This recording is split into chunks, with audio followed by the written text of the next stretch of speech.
Привели до того, що я вам точно кажу. В 2026 році Україна застосувала усі види озброєнь, ну, окрім хіба що томагавків, окрім хіба що ядерної зброї, окрім хіба що авіаносців, окрім хіба що літаків F-35, які є на озброєнні НАТО, і застосувала доктрини їхнього застосування. Дивіться, ресурс вичерпаний. Росія на усе це знайшла протидію. Все почалося з хаймерсів, які Збройним силам України дали можливість звільнити Херсонщину, щоб там хто не розказував. Звільнили Херсонщину хаймерси.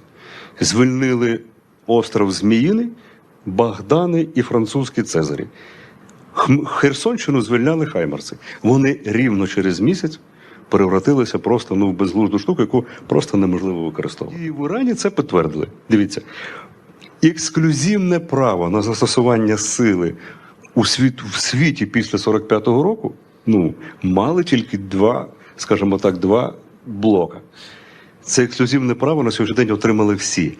Завтра буде гірше, тому що в цих цифрових полях, де діють роботи, не потрібно проводити мобілізацію, не потрібно лякати людей, я не знаю, мобілізацію, війною і так далі.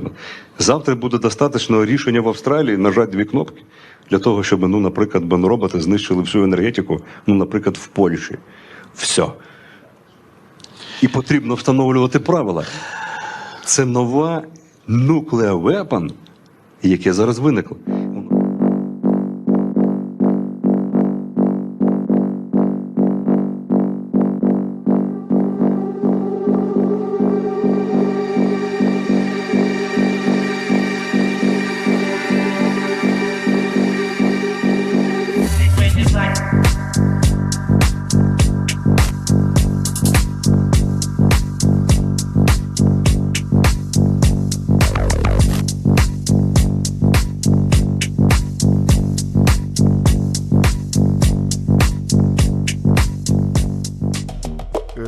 Do not tolerate. Yes, fully agree with you. My question is, which territory Serbia attacked that caused your reaction that you bombed Serbia? It was Serbia, it was Serbian territory. It was, we believe still, and in accordance with our constitution it is. But my question to you is, whether that was somewhere abroad or here in Serbia? That was happening in Serbia. War in Europe. Matthias, you're speaking about hybrid war that was ongoing or launched by Russia against Germany and some other European countries, but it's pretty much the same that Europe was doing against Russia, or even more, or even what Europe was doing against Russia was more than that. You were arming up. You were Ukraine sanctioning Russia. You were at the same time financially supported to Ukraine. What is that if not a hybrid war against Russia? And they were doing pretty much the same. It doesn't mean that I agree with that, but I'm telling you that there is an easy justification if they really do so.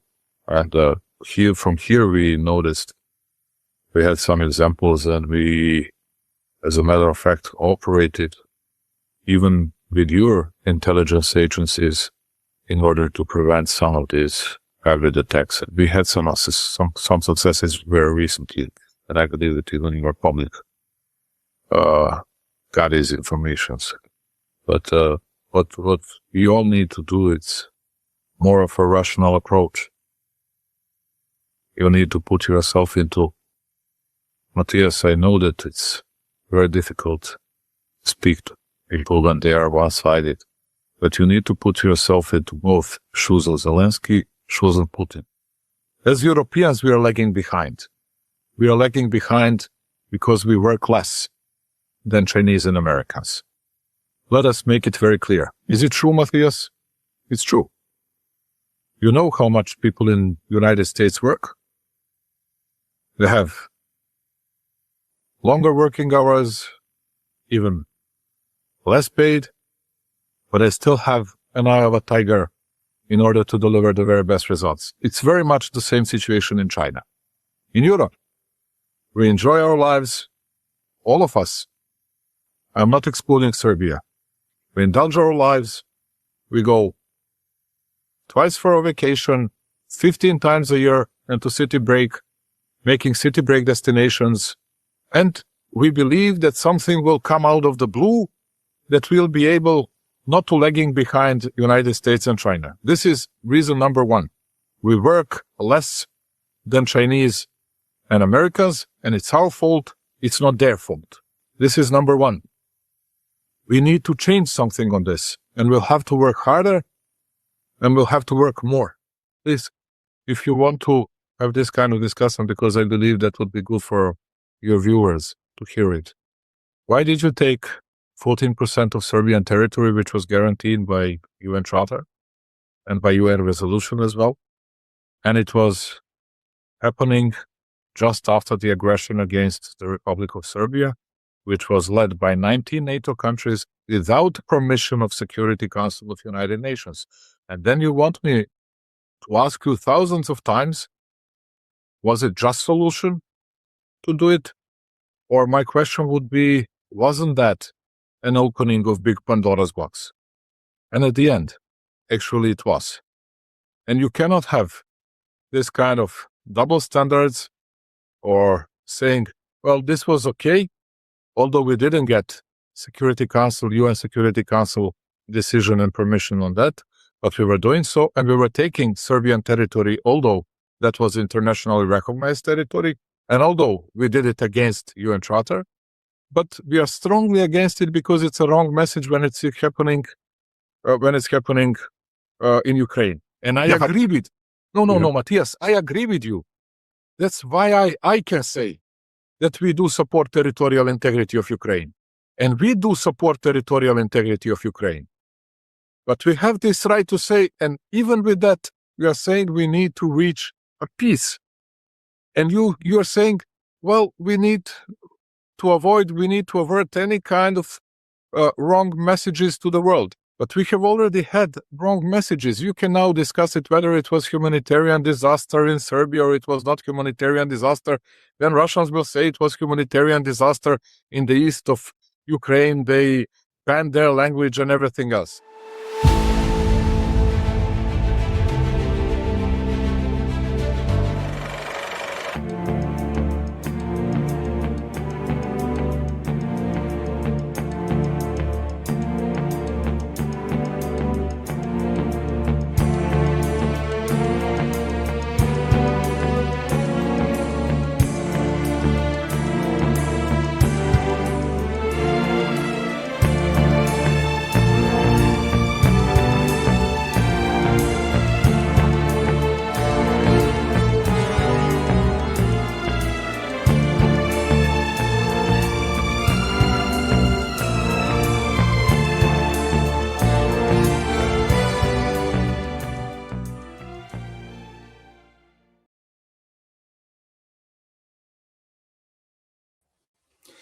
Welcome back to the SCIF. Quite the morning.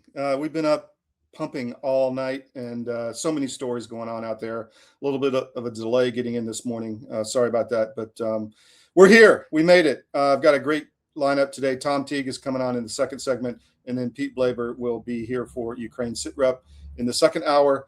Wow, it's becoming a lot clearer as to what's going on, folks. I mean, there is a force that's trying to merge these wars and make it entirely against the Russian Federation and also other powers like Iran, like China. And then you have Turkey and Saudi Arabia stepping up and choosing sides. I find this fascinating. We're going to publish something on this later today, but we're going to be dropping some big stories today. I want to say hello to the crew in the chat.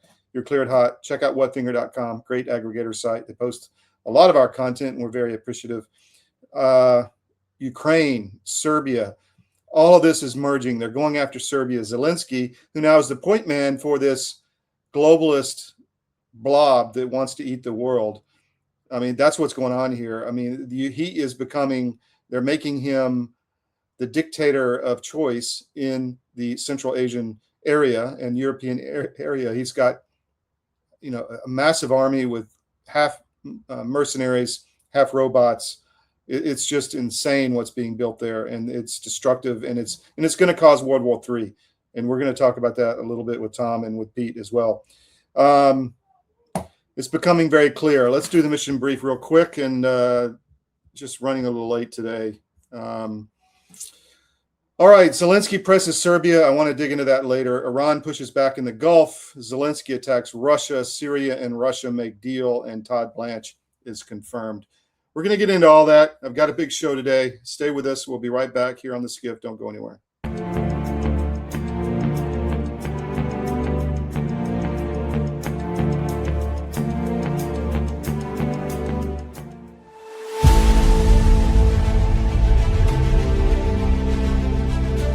Watching my friends gain more and more weight. And then eventually, I got to tell you, this is a little dark, but bad diet literally killed my whole crew. Wow. Diabetes, a stroke. I mean, all kinds of stuff. It's like, you had a stroke? You're not even 50 years old. You guys got to quit eating this stuff. Your body knows what's what. You are not conscious of this. But that's why people will go to the refrigerator and they'll grab this and that and the other and put together this outrageously elaborate combination of foods. Your body's trying to reach balance. Unbeknownst to us, our bodies are always trying to reach homeostasis. You can't eat all of this stuff and expect to live a long time. And one thing led to another, and I went, forget this. We're going to make our own product. So we partnered with one of the world's top 3 biochemists where nutrition-specific study is concerned. I said, all I want is the best nutritional and immune support product in the world. So we mixed it in yogurt. It's a powder. I got a bag of it here. I keep one on the console all the time, just so I can show people. Yeah. And it's a powder. Now, this is not candy. This is hardcore nutrition. And sugar is an enemy. And most people do not know that the reason these bellies are showing up on people all over the place, your body makes fat to store the toxins it can't get rid of. So it just puts them over here. But I can tell you this. You take this for 30 days and then lay off of it for 2 or 3 days, and you'll go, good grief, give me some more. Skin, nails, hair growing back. Cut yourself and it heals in half the time.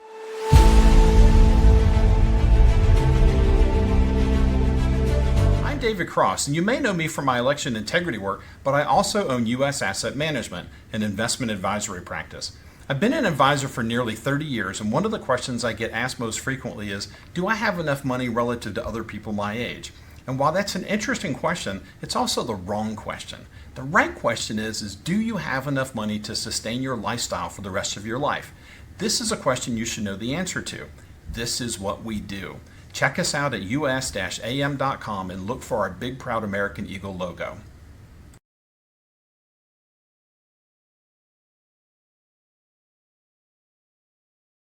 We're slogging over Africa. Foot,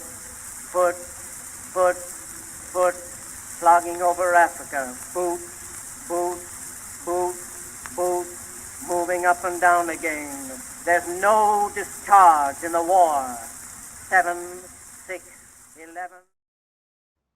Welcome back to the SCIF. That is from Kipling's Boots. It's about the Boer Wars marching across Africa.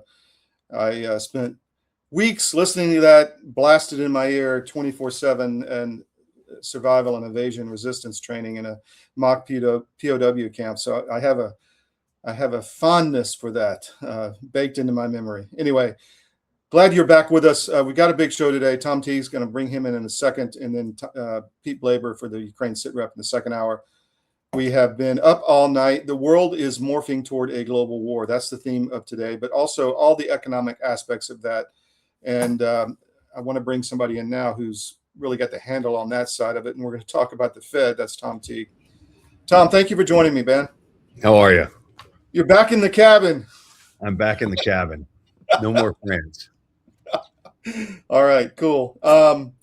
You and I were talking, what's going on with Warsh? I mean, a lot of misinformation, a lot of narrative creation on both sides. What do you see happening? Cut to the chase.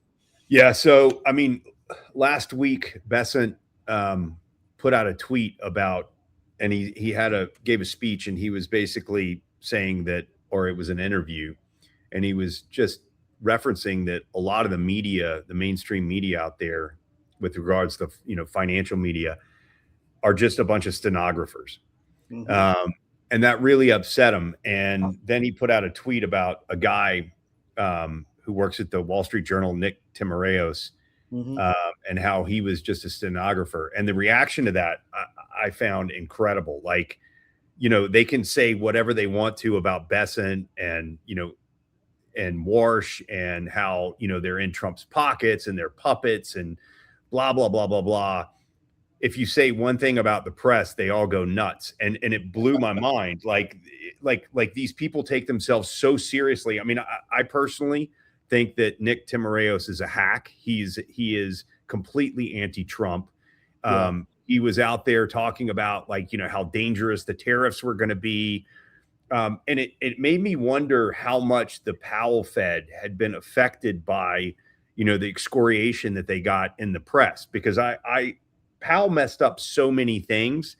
Mhm. And I think, his legacy will reveal that. People will, wake up to it. I mean, the guy, the Silicon Valley Bank, the rates are going to be low for longer. And then he raises, to 5.25%. Inflation's transitory, all this stuff he did. I wonder, if he was actually thinking through this policy himself, or he was just cooperating with the press or being bullied by the press, and Or being told exactly what to do by somebody else.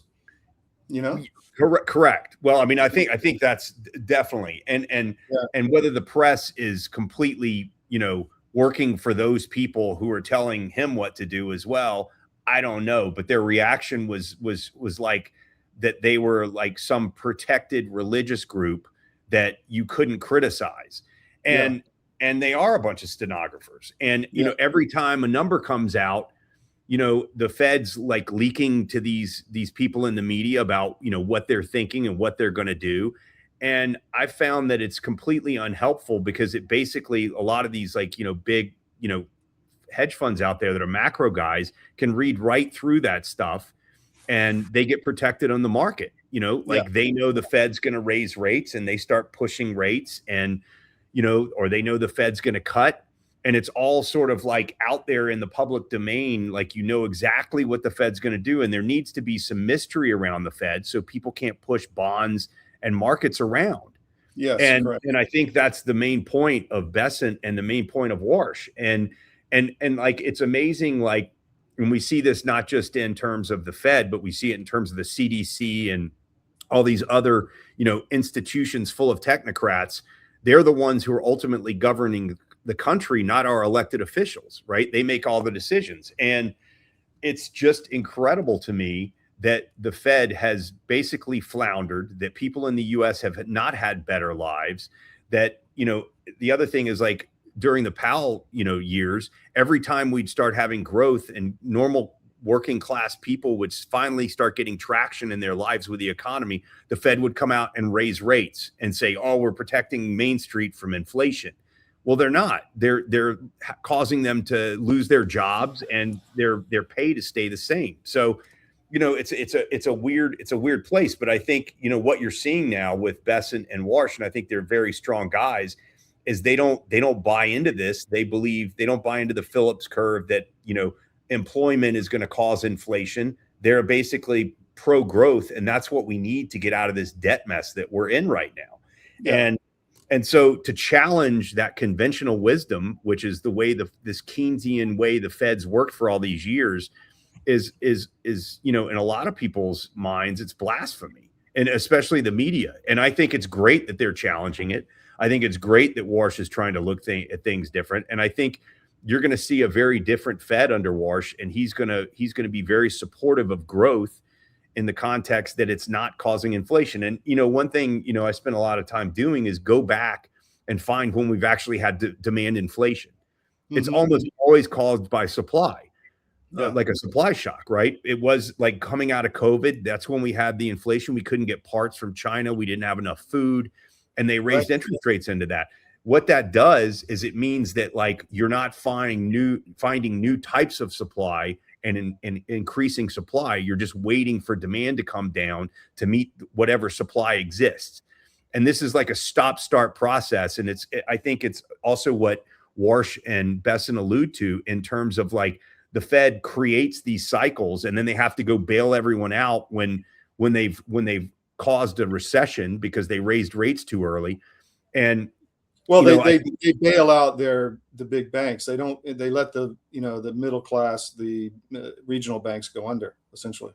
Well, and that's always going to be the case. Like these economic cycles, like you look at very elite people, they can short stocks, they can short the market, right? So they make money on the way down, and then when you get to the bottom, they buy assets on the cheap because other people are forced to sell them, right? And then they ride it back up. So there's something far more insidious behind this, in that people are making money off of these economic cycles, and the working class guy, the guy in middle America is not making money off of these retail cycles. I remember on the bond desk, I was shocked the first few weeks on an emerging desk, and some retail guy came in and the whole desk said retail, and they put like 3 points in that bad boy and made like so much money off the guy who had no idea what he was doing, some high net worth guy.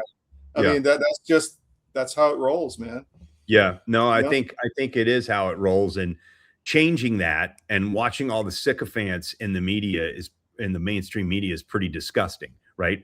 They don't want it to change. They want it to stay exactly like it is. And I think the TDS stuff, there was actually a guy that was on Twitter or X, and he was basically another media guy saying that no one should buy treasuries because of what Besant said about Nick Timiraos. And I was like, I was blown away. I'm like, so you want our country to go down because you didn't like Besant's commentary around another journalist who is actually absolutely irrelevant in the world? Well, that in a microcosm is what's happening right now. You have a bunch of people who've been cheating for years, literally backing the truck up, stealing with both hands, and controlling everything, and they would rather see the country go down and keep that oligarchy in place than 100%. They're so filled with hate over Trump that they want the country to go. Like, I was not, I was not a Biden fan at all. There was never one point that I wanted the economy to go down the tubes to win an election. It's not worth it.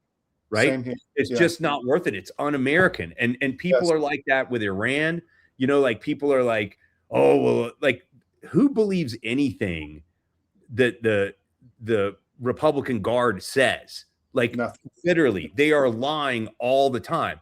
And everyone comes out and says, oh, well, Trump's declared victory again.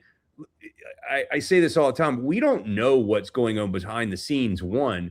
And two, Iran is suffering massively right now. They are getting all of this oil out of the Straits of Hormuz. And the more time that gets delayed between ceasefires, the more gets built to get out of the Straits of Hormuz to ultimately make Iran weak. That's why they're losing money right now. Iran's losing tons of money. So they're bleeding and we're fine. And as long as oil's low, our consumers are okay. And gas, spreads we've talked about this before, but the spread of gasoline to oil is high, relatively high right now because of all the refining capacity that's been taken out by Ukraine and Russia, right? Yeah. And also in the Middle East. So that's a different thing. But as long as oil stays low, our consumers are okay. It doesn't impact our economy too much. Let it go back and forth. It's fine. We don't have to win this thing tomorrow. We don't have ground. That is the point. That is the point. And you're right. There are pipeline structures being built, and that's why Iran struck the Saudi facility for that pipeline over the weekend. I mean, because they realize that they're being, irrelevant. And now one of the big questions is a lot of people are pointing to, where do those pipelines go? Do they go through Lebanon? Do they go through Israel? Yeah. I mean, there's big questions here. Anyway, wow, just so much happening. You talked about Republican Guard. We have our own Republican Guard here in the Republican Party, which Yeah. is not want to pass this SAVE Act, man. What do you think? How do you think the elections are going to go down? Do you have any idea? I mean, history shows that, you usually lose the House, but I think it's too early to predict any of that stuff. I think that, the socialist Democrats that are coming out are really going to hurt their party on a national level. I think people are kind of waking up to that. I think, look, there's clearly some bad grapes in the Senate who are Republicans who've been there for a long time, and it's going to take a few election cycles to get them out. That was never going to happen day one. We've always known that, but I think the Republicans probably hold on to the Senate, and I think the House is more of a toss-up than what people believe. There's going to be some seats that flip. Where I'm sitting, I think, there's a possibility, my congressman, I think, is not going to run again. So, I think that seat might flip, but, hopefully it's a more centrist Democrat at the very least. I mean, I don't know if that's a real thing anymore, but, I'm not completely, under the opinion that it's an easy call to make right now. No, I agree. A lot depends on the next 60 days. And the days. SAVE Act thing it's a complete joke, and it's exposing Thune, and it's exposing Murkowski, and these people are just operatives. That's all they are. They're just operatives. Speaking of elections in Tennessee, there was a Democrat who won actually in a Republican primary who was propped up by the Ripple billionaire. And I think a lot of that was due to, trying to push his crypto agenda through, but he's also a green energy guy. So we have a kind of another rhino in Tennessee in the Congress due to Ripple. The whole XRP thing. Do you know anything about that? Because I'm struggling with, you have a lot of promoters of XRP, the XRP army out there. I think that it's obvious now they were funded by this billionaire. Yeah. I don't know a ton about that. I'm not gonna try and say anything without knowing anything. So okay. All right, last subject, AI. Continual, I just see it transforming so much. You had OpenAI have a real scare with, got out of the sandbox, if you will. What do you think going forward? I ask you this all the time, and you probably answer, but you should ask me all the time because it always changes. Look, I think the benefits of AI massively outweigh the risks. You look at, there was a guy on Rogan who is a longevity scientist, and he was saying that AI is allowing him to cut the time of work down like massively, like to fractions of what it was before. I think AI is going to be, I think it's already here. It's here to stay. It's not like we're building something and hoping it works. It's working. I think that it's evolving. I think that there's a lot of people out there trying to spook people. I think it's threatening for bureaucracies, because bureaucracies, I can't speak, are inherently inefficient. And I think AI creates efficiencies. It exposes inefficiencies. I think politicians are threatened by it because politicians see, they can't pass like 800-page bills where nobody's read it. AI can look at it and tell you the pork in there in 2 seconds, the waste of time. AI can expose, some of these organizations like USAID and where the money goes and what it's doing. So it's a threat to like fraudulent people. And I think that ultimately AI will benefit normal people because it will make them a lot smarter about things. And ultimately it will expose a lot of fraudulent people. And I think, there's clearly risk to it, and it can hack into systems, and it needs to be monitored. But I think a lot of the pushback we're getting are from people who feel threatened by it. And the establishment, the elites, I think they feel threatened by it. Well, there is a very big push, and Bill Quinn, my colleague on the Georgia show, has been really investigating this and going to conferences and has a good grasp on this. But the Trump administration is pushing the fraud issue big time and going after a lot of this fraudulent activity. And you're right, AI can definitely expose that. I hope that continues. Absolutely. Yeah.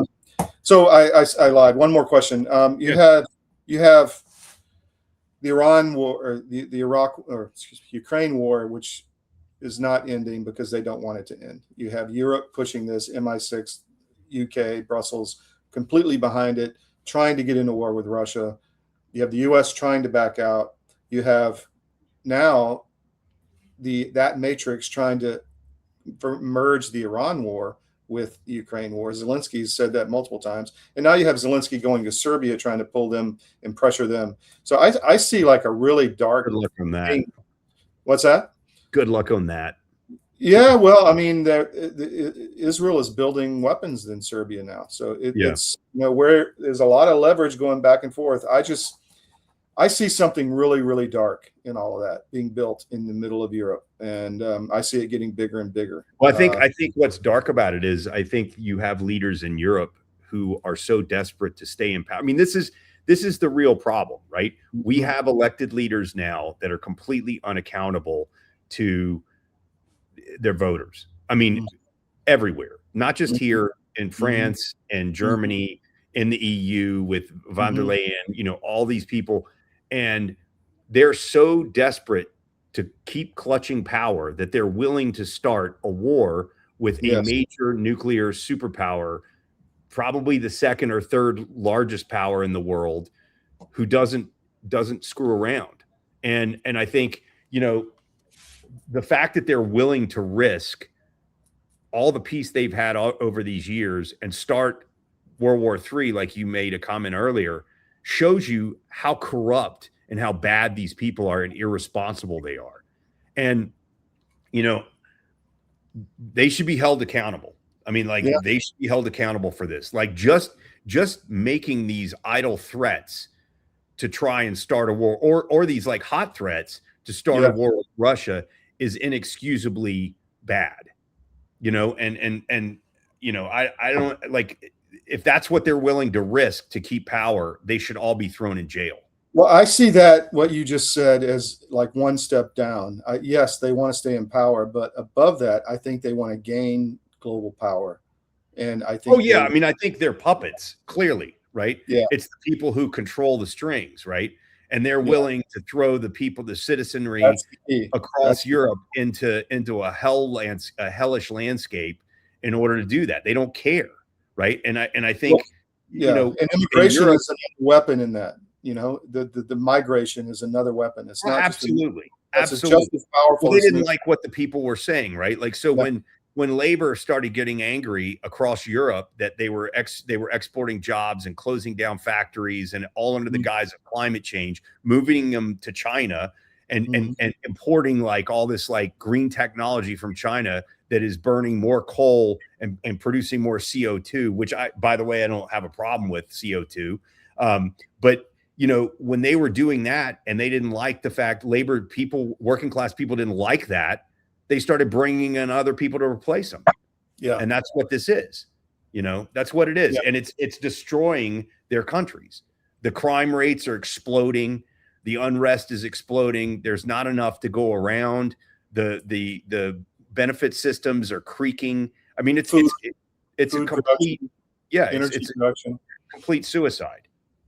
Well, so I think you're exactly. It is suicide, and they just don't care. Because they have another goal, and these people are just in the way. So they would rather just let them die. I think that's what's going on. Well, that's what they've always done, right? Yeah. I think now we're just having a sense of it, right? Like I think you could look back at history and say a lot of the wars that we've had were completely useless, and it was just for elites, trying to get more power, and they convince everybody that they're doing the patriotic thing and millions of people die and they don't care. It's like Ukraine. I mean, it's a meat grinder and they don't care. They don't care. Did I heard something last night. Forget where it was, but did you know in the Bolshevik Revolution, that was part of this, to destroy Russia and to gain resources and to gain the wealth of the Tsarist Empire. But the Bolsheviks, one of the first things they did in the early 1920s was put up a statue to Judas Iscariot. I find that fascinating. I did not know that they were just so anti. The Bolsheviks were, I mean, we know this, but they were major league anti-Christian, and they persecuted and killed millions and millions of Christians. Yes. Like, that's what they did. They set And up that's what- gulags. They tortured people. They poured lead down their throats. It wasn't just the clergy. It was Christians, right? Yeah. It was specifically the clergy, but it was also the Christian peoples. And that was, that was a really bad thing that people don't seem to talk about. Well, I think that is the new version of that is what we're dealing with now. We are at 1917 in Russia right now in Europe. I feel it's coming. And well, I can say this, and like, this is just a feeling I have, but I think that people would be surprised how politicized Europe is right now and how much people do hate their government. I hope so. I think if you look at, all these countries, this like Fabian leftist nonsense that's taking place, Mm-hmm. there's a huge opposition to it. And it's, again, going to take election cycles to remove these clowns, but it's underway. And there's two ways out. There's one through elections and two through revolution. Or three through war. I mean, it's a race against time, right? Either one or two or three.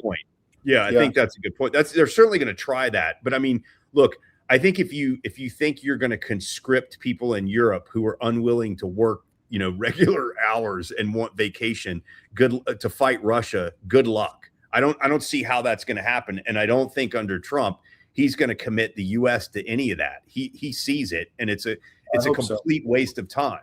Yeah, I hope so too. But I really believe that those guys are not going to let that happen.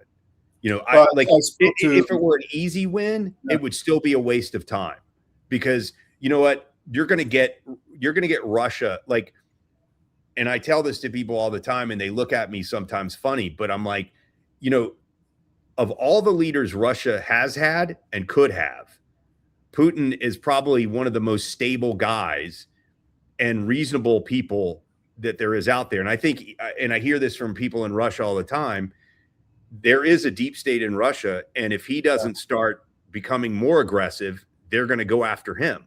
Right. Yes. So, but I think Trump, I'm hoping, and I do believe that Trump is aware of all this. I don't think he's going to get sucked into a war because a bunch of I heard people complaining this morning that when they were selling euros to help the yen last week or 2 weeks ago, that they didn't give the heads up to Lagarde. I think, like, frankly, and they're not going to say this, but I think Europe is a joke. I think their leadership is a joke. I think they've gotten, you get this woke thing going, and you just kind of lose your mind. And I think that this administration in the U.S. doesn't really take Europe seriously, and they should. Well, they've said that. J.D. Vance was caught on hot mic saying, "I don't give a crap about an S about Europe." Right. So I completely agree.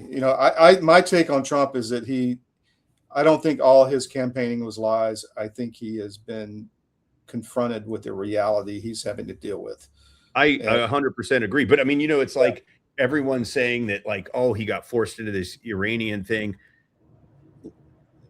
There's a lot going on, like we discussed, about like pipelines getting out of the Straits of Hormuz, right? So to de-emphasize that area as a risk point or a choke point on the global economy is a great thing, right? So there's an ancillary benefit of us doing this above and beyond, getting rid of their nukes or, quote unquote, protecting Israel. It is making sure that is not going to be a global choke point anymore. And you and I have talked about this, like all the stuff that's gone on with Venezuela, with, what's going on in Cuba, what went on in Panama.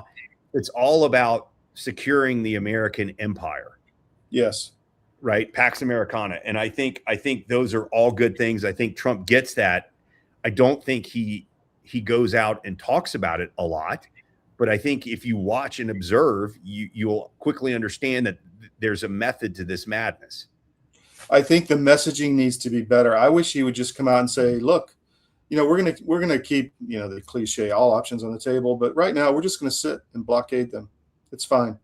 Well, You I know? saw something interesting this weekend. There was I think it was a Saudi guy, and he was basically saying that, you know, Saudi Arabia started to join the BRICS and, you know, the de-emphasization, if that's a word, the de-emphasizing of the U.S. currency, Yeah. and started, you know, taking yuan. And now with this Iran thing, they need our protection, so they're going to use dollars. And like, look, if there's a cost to having an empire, right? If we want to be a successful nation and maintaining our empire, and it doesn't mean that it's either us or it's China or it's someone else. And I don't want it to be China. Or it's three polar world, right? Right. You know, right. and we have our sphere and they have theirs, which I'm fine Right. with, actually. You know, because Yeah, I think well, that's the way it works, right? You know, in this whole Mecca defense pact between Pakistan, Turkey, and Saudi Arabia is fascinating. Yeah. That's like in your face to Israel. It's in your face to NATO. It's in your face to Trump a little bit. You know, like, hey, we don't give a shit. We're just gonna protect ourselves. And so, you know, that's a new wrinkle in all of this. We will see what happens. Tom, thank you so much, man. You're really welcome. always have a lot of insight, and we'll see you soon. Take care. All right, man. Take care. Bye.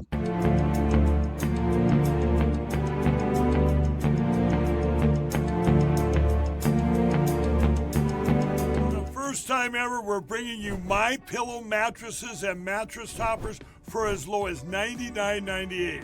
Remember, sleep's all about temperature and pressure points. Whatever sleep needs you have, we have the right technology for you. Like our My Pillow mattress topper, our queen size has over 10,000 individual comfort supports to help relieve your pressure points. And how about our 3-inch Hybrid Plus mattress topper? It's infused with copper and silver to help your body get the restorative sleep it needs. And our My Pillow and Case Coil mattresses, I personally helped develop these mattresses to make sure they have everything needed to give us great sleep. Plus, they're made right here in the USA, and they ship right to your front door absolutely free. So go to MyPillow.com or call the number on your screen. Use this promo code to get MyPillow mattresses and toppers for as low as $99.98 and free shipping.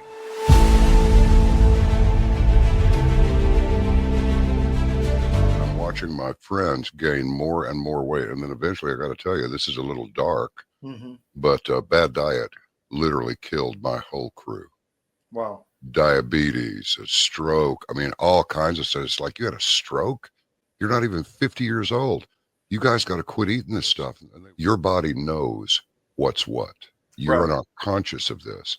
But that's why people will go to the refrigerator and they'll grab this and that and the other and put together this outrageously elaborate combination of foods.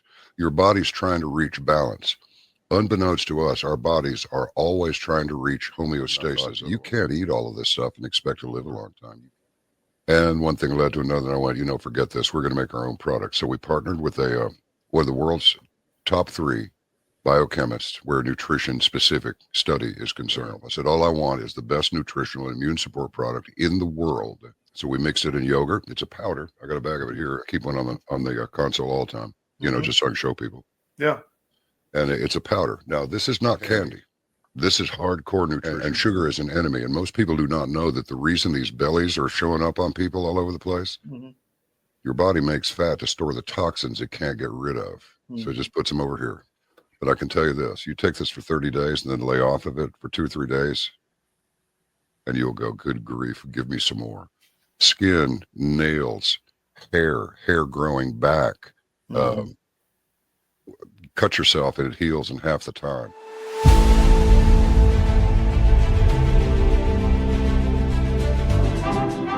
Put silver wings on my son's chest. Make him one of America's best.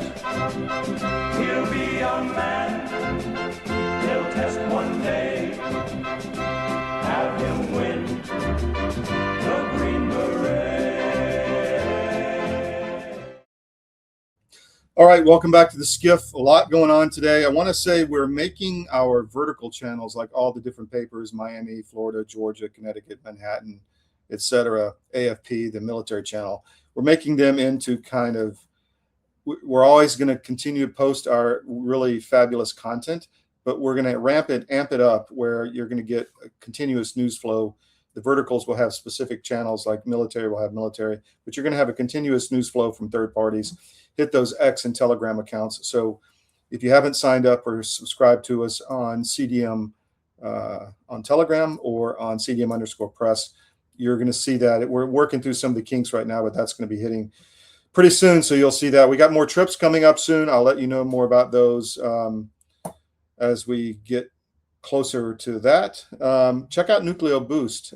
That is cdmnutrition.com, cdmnutrition.com. You have to get healthy. You have to get resilient financially and physically and food storage wise and some other things. But you really need to be, and medically, which we'll talk about, but you got to be physically healthy. And that starts by getting your body what you need at the cellular level to let them build your body the way it needs to be. So Nucleo Boost, go to cdmnutrition.com. It's a powder or a pill a day, highly advanced, sophisticated. You don't need all these other bottles of stuff. One Nucleo a day gets you where you need to be. Check out the monthly subscriptions. It's cheaper. Let's see. So, all right, we're going to talk about some stories here. Israel says it's going to strike Iran no matter what Trump says. That's up in your face. So we'll watch that one. Also, the Pentagon is weighing changing the service academies and removing civilian instructors. This warms my heart. You know, at Air Force, I grew up with, at the Air Force Academy, military instructors. There were no civilians. There was no tenure. There was no woke. All it was pro-mission, building officers to complete the mission. That has disappeared. It needs to come back. I highly support this at the Pentagon, changing the structure of education at the service academies. They have been broken by civilian instructors, and they need to go. The first step, I guess, is with tenure, but they need to go. I mean, that is, and the tenure definitely needs to go, because all you have are these woke profs you can't touch who are spewing garbage to cadets. So highly recommend that. Hoorah for the Pentagon for moving forward there. Netanyahu also publicly says the Gaza 15-point plan is not workable, and they won't support it and won't do it, and the Israeli military will continue doing what it wants. So in Iran and in Gaza, no matter what Trump says this is just political theater into the election. We'll see. We've talked a lot about Ukraine. They just have no answer for the ballistic missile threat out of Russia now. So you need to sue for peace. There is no winning this conflict unless the U.S. gets 100% involved, which we're not going to do. So Ukraine needs to sue for peace and stop this ongoing. This is why they're in Serbia trying to get more. This is why Israel's involved, getting more weapons. This is why Europe's involved. The U.S. has to back out of Ukraine and stop funding this nightmare that is going to eat the world. It is a narcissistic dictatorship that just wants power and your money, and it will do anything, and it doesn't care about your kids. It doesn't care about world peace. Just doesn't care. It's just this blob eating everything in its path, and it has to be stopped. And the way to stop it is to starve it of weapons and money. We hope Trump is moving forward on that agenda. You can find this article on cdm.press. Conservatives are up as Thune ends and goes to recess without Washington passing the SAVE Act. You know, is this just highlighting these people? What is it? What is the game going on?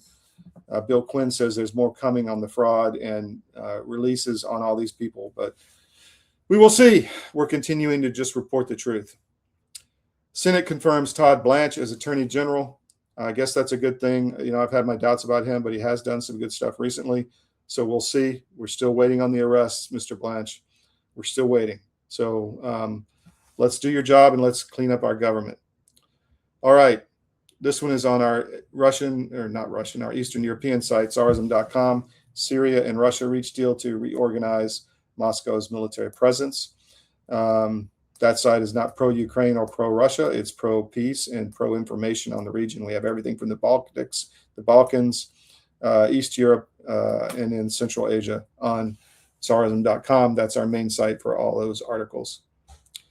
And this last one, overnight, Ukraine drones struck way into Russia, hitting oil refineries, continuing to pressure the oil market.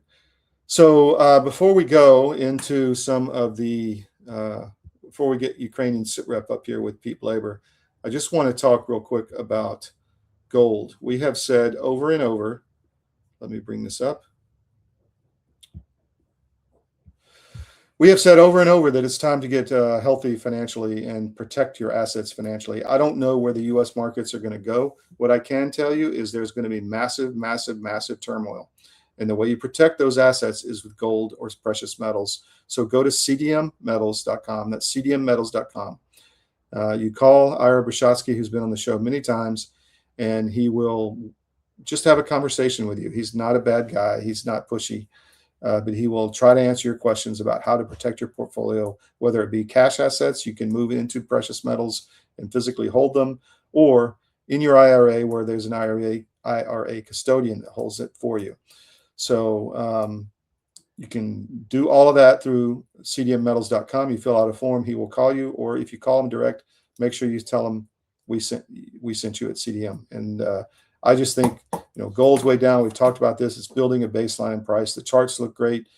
The entry point looks great. I don't do this often, back the truck up, and I haven't done this in a long time. And I'm not your financial advisor. You need to talk to your financial advisor.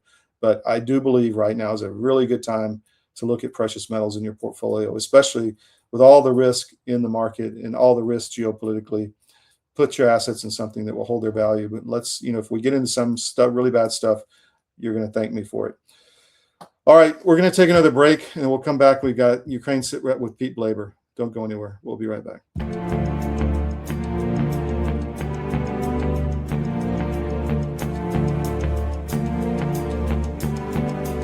I'm excited to announce that we're having our biggest Made in America sale ever. We just put huge discounts on products made right here in the USA. My Pillow bed pillows, body pillows, go anywhere pillows, bolster pillows, all made with my patented adjustable fill. Mattresses, mattress toppers, mattress pads, adjustable bed frames, mattress foundations, and so much more. All made right here in the USA. And now we're expanding our USA products beyond just quality sleep. Like the cross I wear every day, now available in both men's and women's. We even have USA-made socks. And are you tired of being tired? Try our new health beverage, Rev 7. Or how about my coffee, the greatest coffee ever. So go to mypillow.com or call the number on your screen. Use this promo code to get deep discounts on all these products. Plus, for a limited time, your order ships absolutely free. Divorce is tough, but your finances don't have to be. I'm David Cross, and I'm a certified divorce financial analyst practitioner.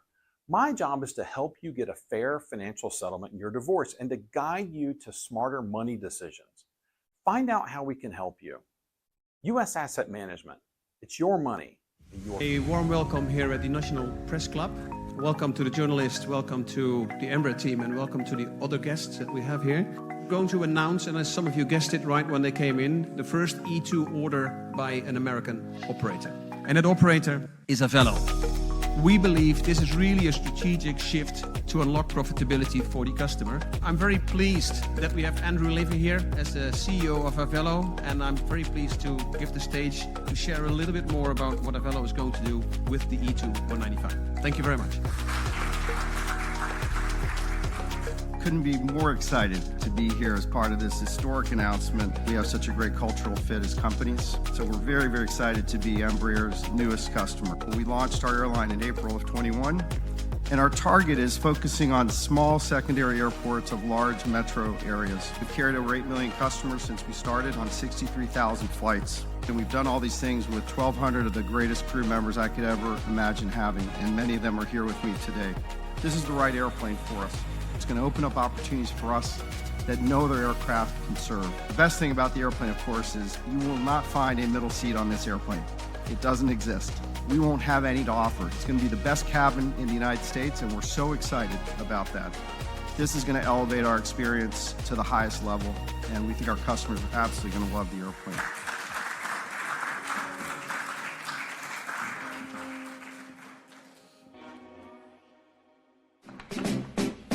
fighting soldiers from the sky. Fearless men who jump and die. Men who mean just what they say. The brave men of the Green Beret. Silver wings. All right, welcome back to the SCIF. I want to give a shout out to the wellness company, twc.health/CDM. That's twc.health/CDM. Promo code CDM, you get 10% off. This is the contagion kit. You need to ask yourself, have you protected your family? We have possibly another pandemic coming. They're running new tests on these, like they did Event 201. We're getting to a clash point in civilizations here between humanity and the globalists who want complete control. This gives you control back in one way, which is medically. Has everything you need for a contagion, as in a respiratory type illness. It's got a nebulizer. It's got the steroids. The other medical kits have all the antibiotics. Spend some time on the wellness company, twc.health/CDM, promo code CDM, get 10% off. But check out the emergency medical kits. I used mine the other day. I've used their spike support. I have used their ivermectin. So for parasite cleanses and other things, anti-inflammatory stuff. So I'm telling you, if you haven't done it yet, now's the time. Go to twc.health/CDM, promo code CDM, get 10% off. Check out their emergency medical kits. Make sure your family is protected. All right, we're going to go and talk with Pete Blaber now. I recorded this a couple days ago, but while he had some time. So this is the Ukraine SitRep, so here we go. So we're back with our good friend of the show, Pete Blaber. Doesn't need an introduction. We're going to talk about Ukraine, and there's a lot going on. You're seeing the two wars being merged, possibly, Pete. You're seeing a lot of long-range attacks, assassinations, the interceptor issue. The front lines are still moving in Russia's direction. But, the blob is really trying to push a lot of narratives right now, and I want to dissect that. There's one article that came out, and let me just bring that up, from the Washington Times we were talking about, and it is about the merging of the two conflicts. So I'll bring that up, and you give me your opinion on why you think this is happening, please. Yeah, well, thanks. Like everything, it's, we've been calling the Ukraine war the propaganda war. The fighting is real, but everything you think you know about how it started and why it's continuing is propaganda. And that's, that model has just slipped right over to the Iran war. It has become even a bigger propaganda war. In a different way, because the actors are different. You got the IRGC now colluding with global mainstream media. And I mean that colluding is just based on common interest. They're not meeting in back rooms. Their common interest is, cast negative shade on the U.S. and Trump specifically. And I'll be damned if, anything like safety and security gets in the way. So, we've got two massive propaganda wars. And, my advice to people before I get in and talk about it a little bit is just same thing as with Ukraine. Don't believe anything you see in the mainstream media. Don't believe videos now. Everyone should know that anyway, the way AI is gone. But do not believe what you hear. And this current period, which we're about to talk about, is a prime example of why you just can't do that. So, on the Iran side, it's not only been playing out on the battlefield, but on the internet as a more intense propaganda war than even the Ukraine war. And this extends to the parallel concept now with the Houthis. They've joined in. And you'll hear some of these statistics in a minute about what they're doing on social media. But, another catalyst for this bringing the two wars together is Zelenskiy himself, who sees this as the Iran involvement is nothing more than a revenue pipeline to keep himself in power and to keep the war going against Russia, because he's absolutely desperate right now, reading the kind of the tea leaves of disinterest and impotence of the EU and Trump's signals to him, which I think were loud and clear when he traveled to DC last week. At the same time, Netanyahu did. So, I think fortunately in that regard, President Trump is the missing link that would make these two wars merge, because I believe, based on what you and I know from our various sources, but from one specific source that you and I both talked to, a Trump advisor, he gets what's happening. He gets the importance of Russia. And, Rubio met with Lavrov last week in Moscow. And I believe the purpose of that was to continue to further that working behind the scenes together and to see what would need to happen in order to get help from Russia on ending the Iran war. And I believe those backroom discussions are ultimately what will keep this thing from morphing together. But the propaganda war itself is real, and it's important to point out some of the statistics. If you remember, when the Houthis joined the war, which their first strike was on July 13th, so second week of July, and that strike was on a familiar airfield. I recognized it right away, the Abha International Airport. It's in southwestern Saudi Arabia. And sure enough, CNN Arabic, along with Al Jazeera, pressure tested the video and found that the most watched clip was actually from the 2019 attack by the Houthis on the same airport. And then the second most watched video turned out to be not even from the airport. The second video was the fiery after effects of the drone strikes. That turned out to be from 2022 Aramco storage fire in Gettr. So, the propaganda is heavy. Iran is kind of taking this into modern times. They're using AI more than anyone that I'm aware of has used AI for propaganda purposes. Yeah. And same thing. There's a number of companies who document this propaganda, and one found over 145 million views within days using tens of thousands of fake accounts, 145 million views of Iranian IRGC propaganda. And then Clemson just came out with a study that cited IRGC linked accounts pushing AI generated content across X, Instagram, and Blue Sky, and witnessed again by tens of millions of people. On that AI theme, it came out that I think Brad Parscale is running a multi-million-dollar campaign with a bunch of different online news sites, not necessarily impact public opinion, but to train the models with a bunch of online websites that people don't even go to, but the content's on the web so that it trains the large language models. I found that interesting. I'm sure Iran's doing the same thing. Yeah, well, and that's what AI, that's its whole purpose. It's all based off language models. But yeah, it's incredible. And again, to our viewers, it just, the same word of advice: don't believe anything you see or hear. Pressure test it. Look for multiple data points on anything you're wondering about or trying to answer, and somewhere in between, look for hard empirical evidence. We're going to talk about that with Ukraine in a minute on the battlefield, the actual maps.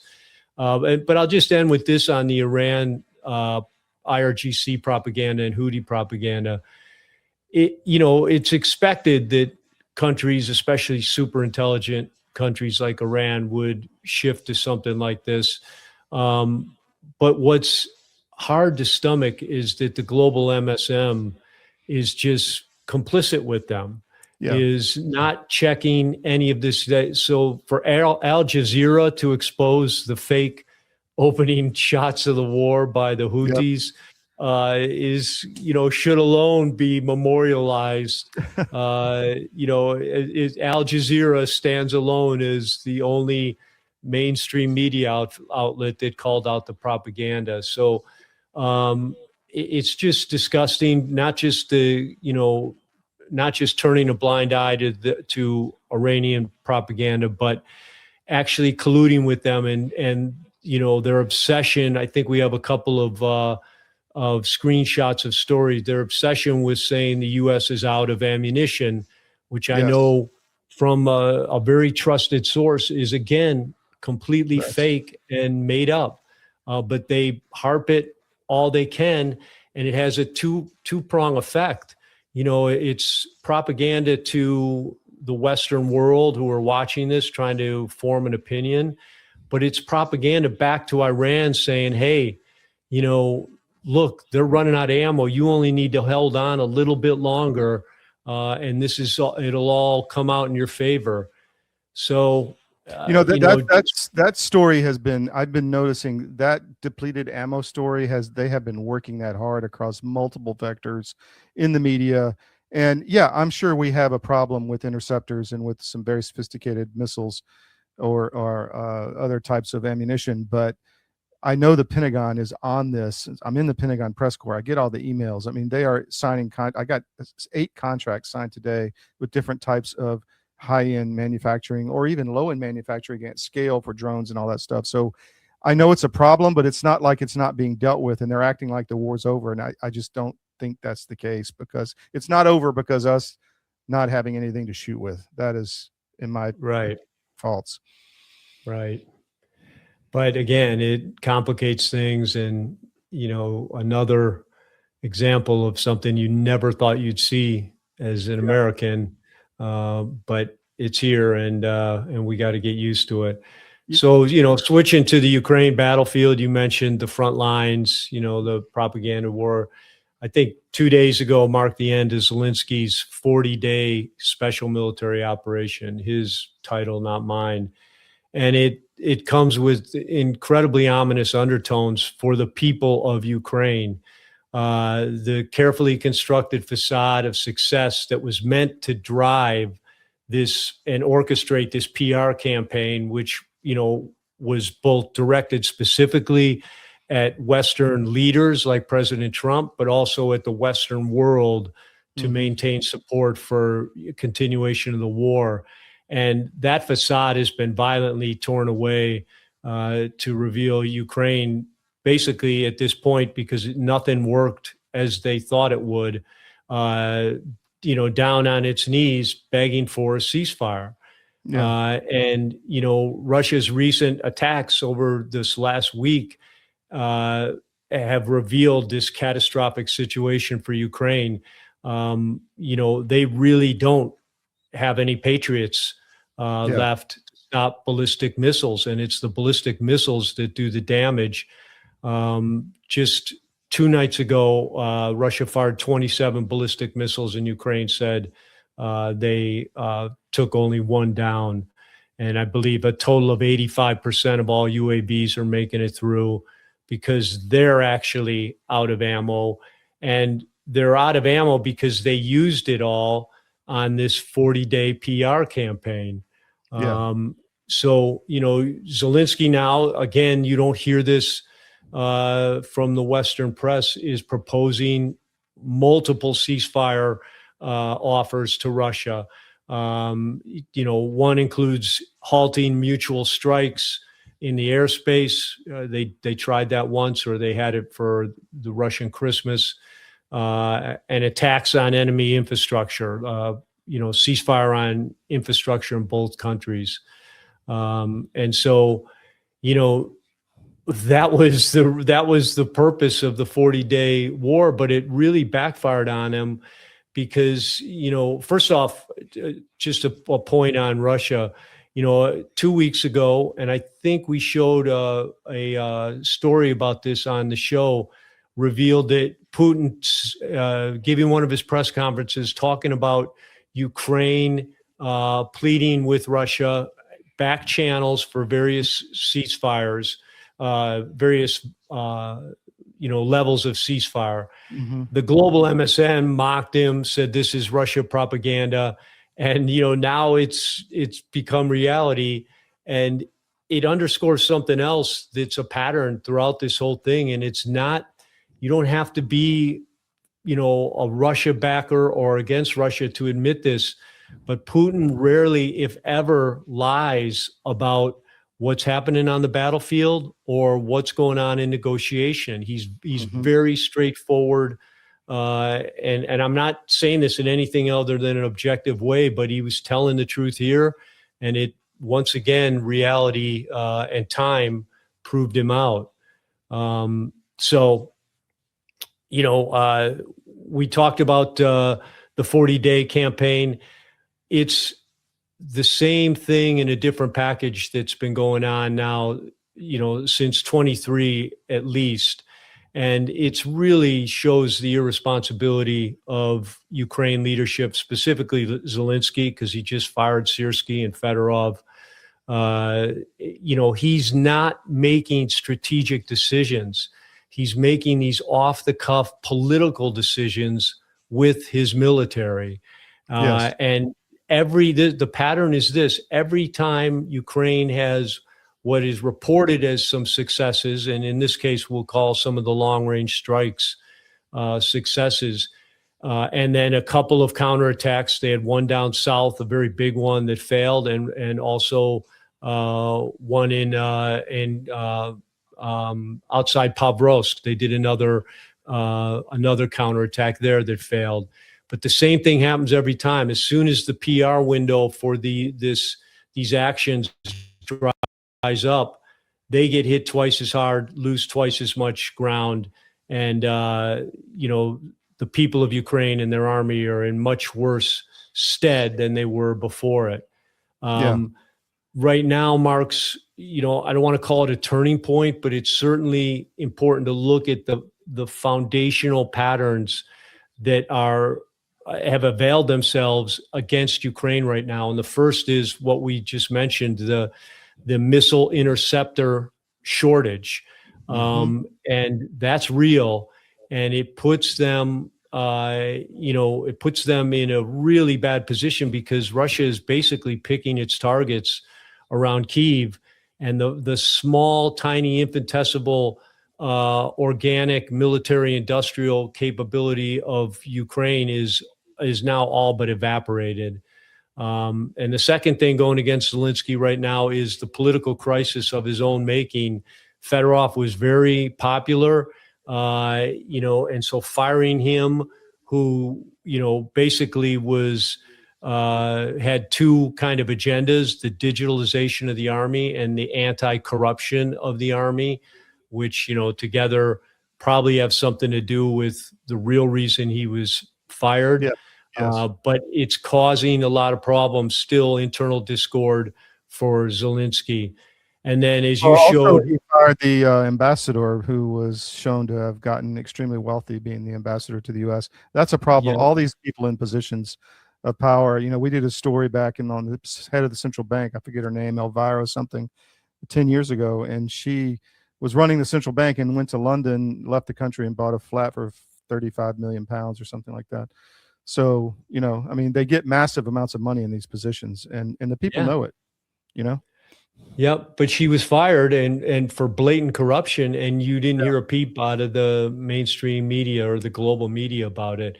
If that had been a Russian ambassador fired for, tens of millions of dollars of personal corruption, it would be all over the place, and it would be a talking point that would be included in every discussion about the Ukraine war. So again, as you always point out, there's not just the propaganda, there's the propaganda by omission. And this is certainly one part of it, but the other part is what's really going on in Ukraine. You had a great article yesterday about the continued forced conscription, the violent forced conscription of Ukrainian citizens to be sent to the front line. We've been reporting on that nonstop. It's still happening nonstop, and it's a zero-sum game. The deaths in Ukraine far outnumber the births right now. And their manpower pool was a zero-sum game a long time ago, and it is down as close to zero as you can get. So just when they need more men, they find themselves without any.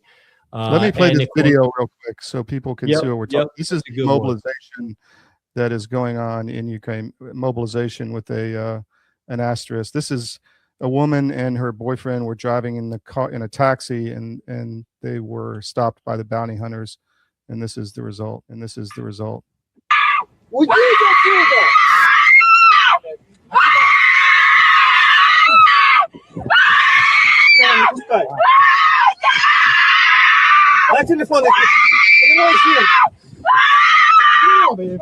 Пошли вон! Пошли вон! Мне 19 лет!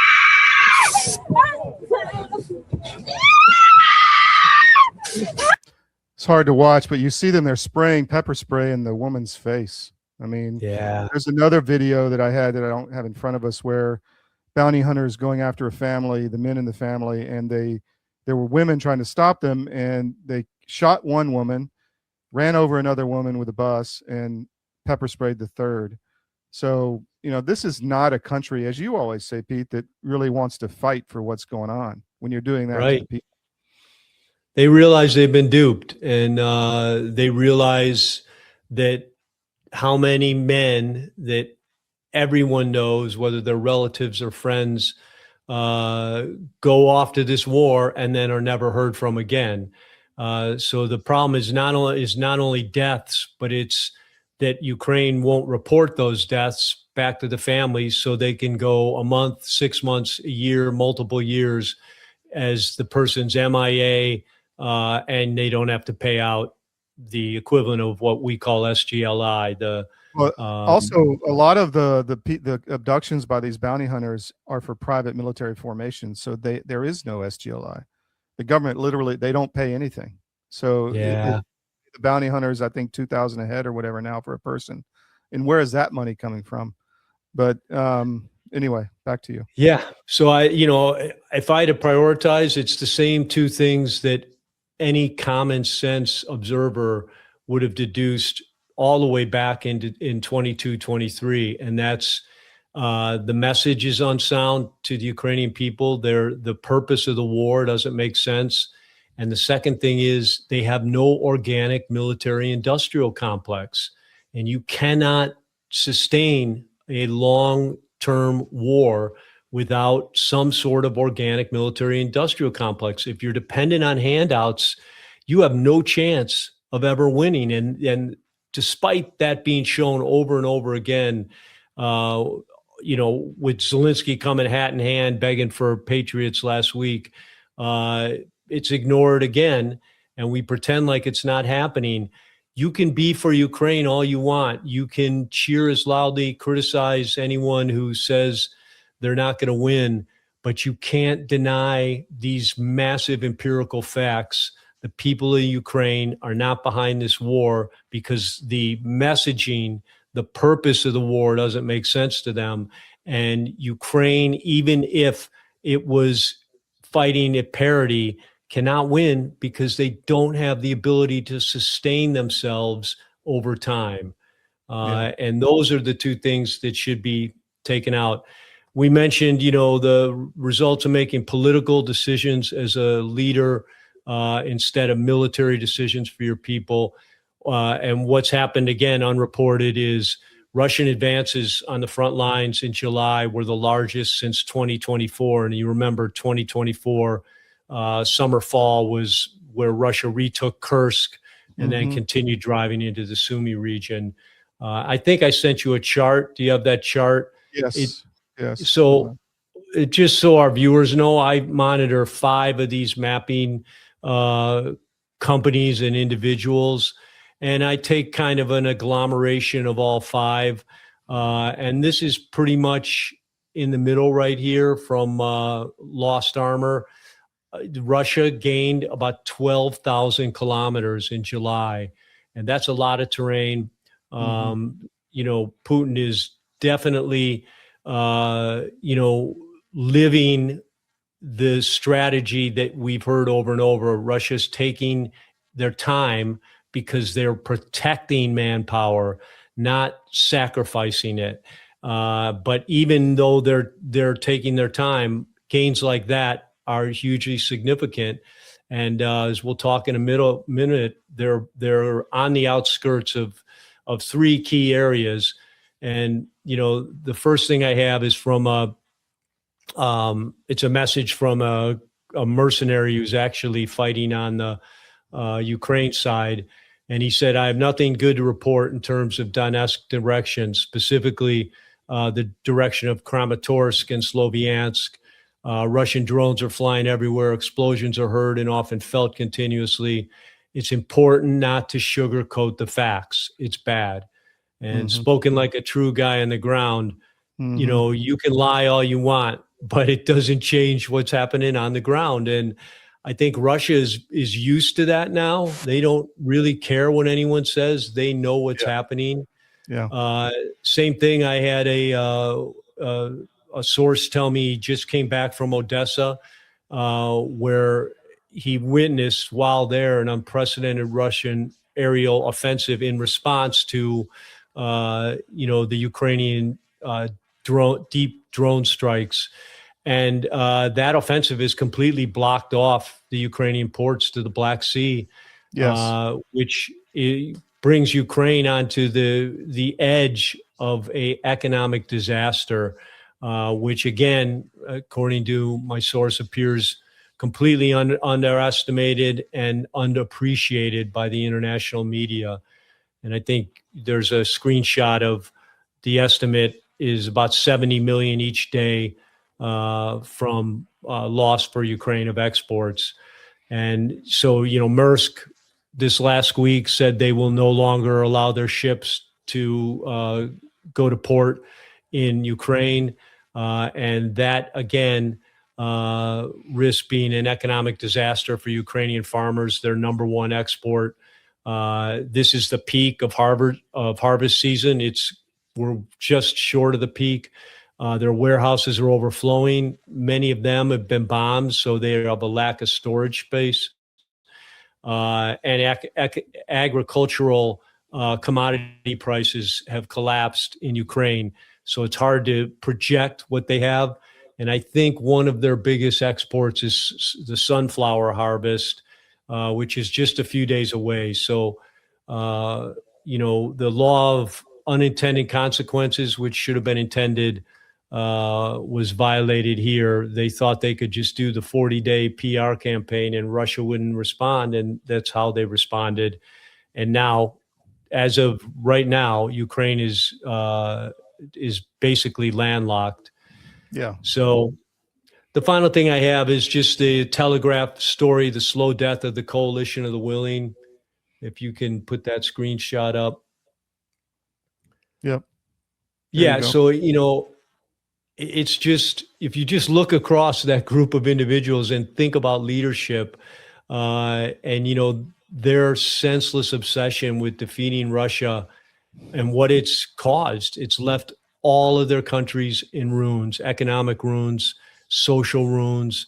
And there's a lesson about leadership here. Common sense leadership matters and senseless leadership destroys. So when you make decisions for political reasons and for your own greed or your own personal reasons, they're always going to be senseless. And what's the definition of a common sense leader? It's someone who makes good decisions and solves complex problems that set the conditions for their people to succeed.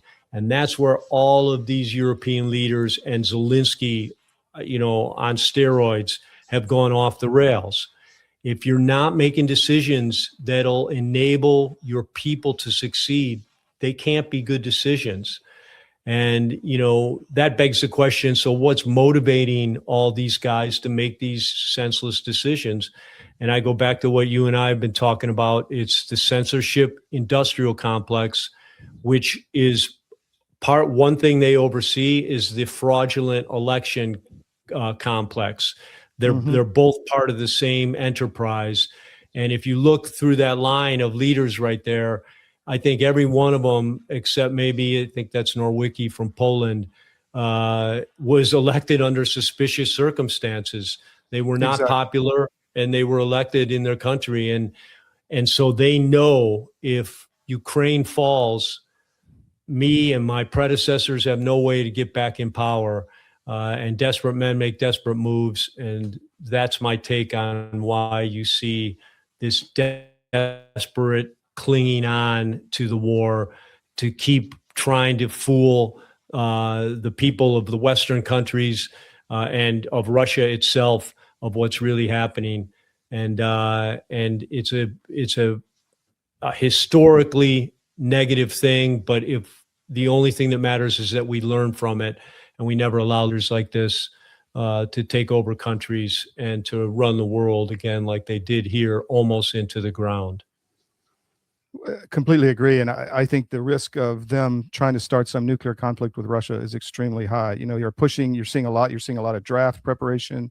You're seeing a lot of foretelling of Russia striking Europe as pushback. I mean, they're obviously doing a lot of these strikes, yes, to harm Russia militarily downrange inside, you know, these far corners of Siberia where they've got bombers parked or whatever. But it's also to the same way they started the war, they kind of poked until the war got started. And I think that's what they're doing here. They're poking to try to get a response into Europe so then they can start the big conflagration that they're talking about. You had a couple other slides. Let me just throw these up. Yeah, and I just say this on your point because it's a good one. It's the same. We talked about the senselessness of the Maidan protests and the overthrow of the Yanukovych government. The purpose was then to start a war in eastern Ukraine that would cast such a negative light on Putin in Russia that the Russian people would rise up and throw him out. So they still think that by bombing things like the Wildberries warehouse, this is going to make people mad at Putin. And it shows you just what I talked about, the senselessness of the decision-making in these leaders. It's the exact opposite. You know, Russia probably finds itself for the first time in no need of running things through their political communication sections because they don't need to make up propaganda. All they need to do is show videos of these European leaders spitting fire and talking about breaking apart Russia and ending Putin.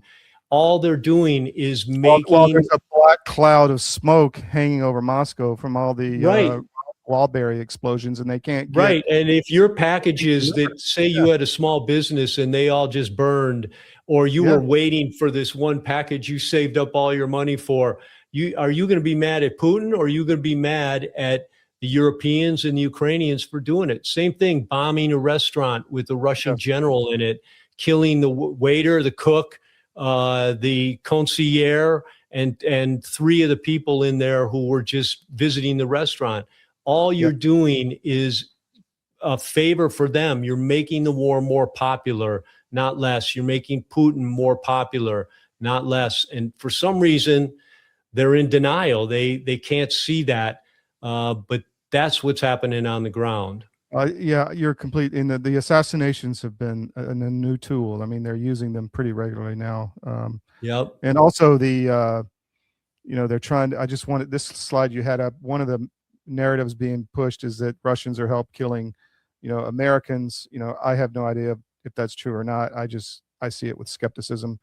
And then also, Moscow's getting smashed over and over again. Yeah, you're right. That's exactly what you're saying. They're hitting things that really aren't militarily significant, but they are significant in pissing off the population, you know? So yeah, and this online magazine itself, every day, it's just a front for the pro-Ukrainian war, anti-Russia folks. Each day they talk about the drone strikes and they show pictures of cruise missiles and, you know, Iskanders. They don't even know what they're talking about, but it shows you this effort, this desperate men make desperate moves. And the globalists are desperate right now, and they're going to cling on and do everything they can to keep that war going. And as you started this with, if possible, combine it with the Iranian war. And that's the fear I have. You know, they struck a Russian tanker in the Caspian Sea, bringing stuff. Actually, it was an Iranian tanker headed toward Russia, and there's a lot of video of Ukrainians in masks coming out against Iran. I mean, it's a way of, as you said, continuing the war, but also maybe getting some sympathy and maybe a swap for Patriot missiles if we help you with Iran, or who knows what's in Zelenskyy's mind. You're right. Desperate men make desperate decisions. So, Pete, that's all I have. Anything you have today else? Nope. I'm good too, Todd. All right. We'll see you next time. Thank you very much.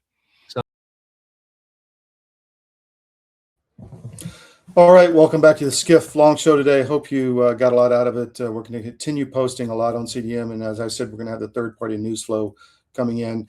I need your help. I need you to go to my.cdm.press, my.cdm.press, and sign up for our no ad subscriptions. We need your financial help. It's $10 a month or $100 a year. A lot of people pay the $100, get it out of the way for the whole year. And it gives you access to all of our sites, from the Balkans to the Middle East to the Levant to Asia, to all the down into the state sites, the military, CDM Espanol, gives you access to all of that with no ads and no pop-ups, no videos, nothing, no display ads on those sites, mobile or anything. It's our way of, we're not going to make you pay for the news. We're not going to have a hard paywall like many sites do now, but this is the way you can help us and you get something out of it. You get access to our amazing, credible, prolific, deep, deep thinking news flow, and insightful and right most of the time. If we make a mistake, we let you know. But I don't know, there's a few others that I would consider credible, but we are pretty much it. Well, I don't want to say pretty much it. There are a few others, but we're one of the few, and we are more global than most. So go to my.cdm.press and check it out, and sign up. Thank you. We'll see you next time on the SCIF tomorrow morning, 10 a.m., 10 to noon on Monday through Friday on the SCIF. Thank you.